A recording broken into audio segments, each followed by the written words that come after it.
Good morning everyone. जैसे कि हम रिलेटिव प्रोनाउन के बारे में पढ़ रहे थे, हमने रिलेटिव प्रोनाउन के कुछ यूज़ देखे थे।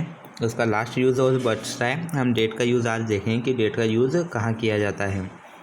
5 main condition to use that, यानी कि 5 मुख्य प्रकार की स्थिति में या 5 मुख्य स्थिति या कंडीशंस में हम डेट का यूज़ करते हैं।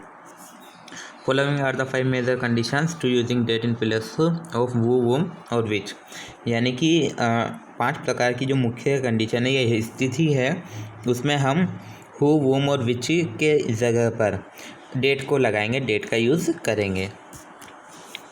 तो हम देखते हैं फर्स्ट कंडीशन क्या है। एक कंडीशन है in a sentence if there is a superlative degree before the antecedent, यानी कि किसी सेंटेंस में, किसी वाक्य में सुपरलेटिव डिग्री यानी कि अतिशयोक्ति डिग्री की बात की जाए, किसी की विशेषता बताने के लिए यूज़ किया जाए किसी सेंटेंस में बिफोर द एंटीसेंडेंट से पहले, तो वहाँ पर हम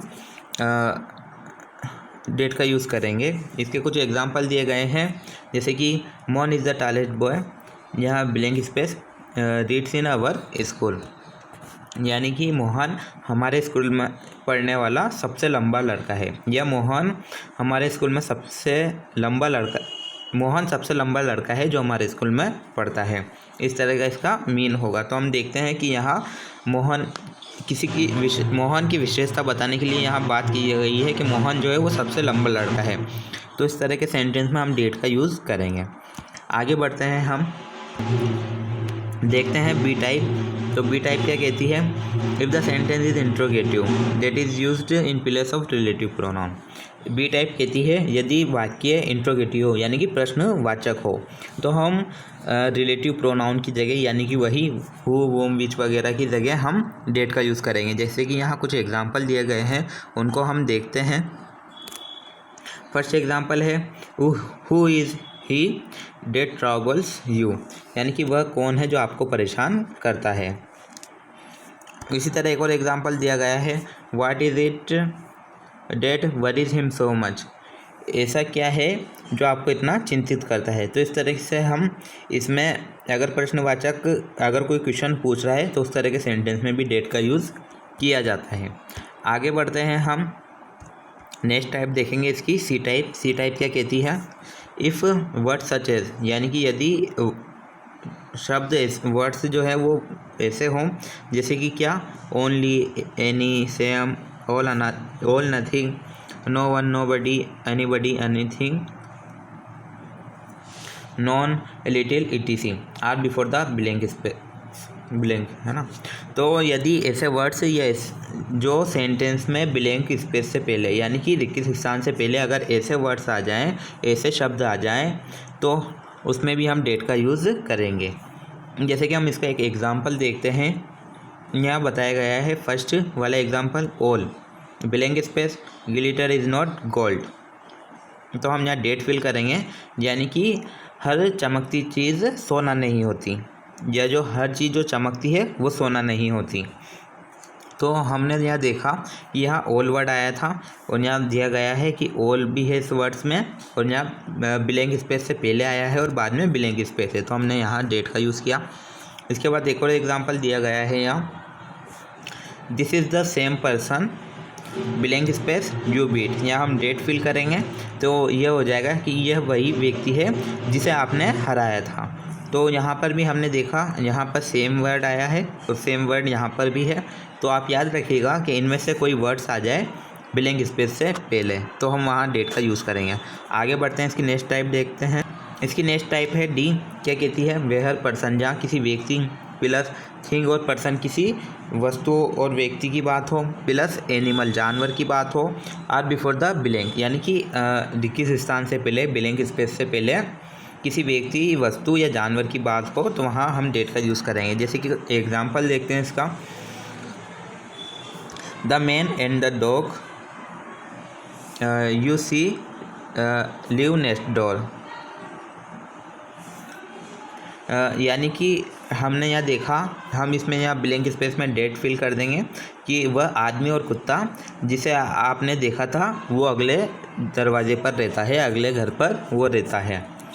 इसी तरह एक और एग्जांपल देखते हैं, second, the boy and his cow we walking in the field live in this village.